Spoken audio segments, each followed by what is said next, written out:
voilà, des années qui montrent, études épidémiologiques, que la concentration de sperme en 50 ans, donc depuis l'état zéro qui est 1973, où on a commencé à compiler des données, jusqu'en 2018, on a réduit la concentration de spermatozoïdes chez l'homme de 50%.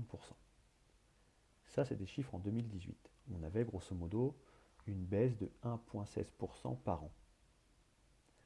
Puis, l'étude a été renouvelée dans d'autres pays, puisqu'on avait fait que la partie États-Unis, Europe, Russie, etc.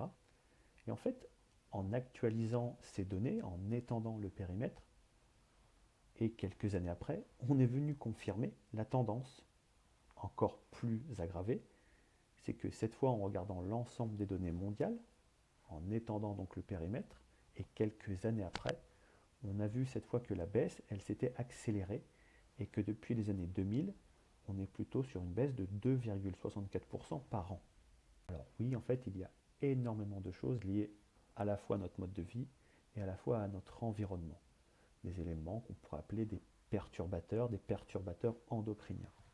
Et on va les voir ensemble.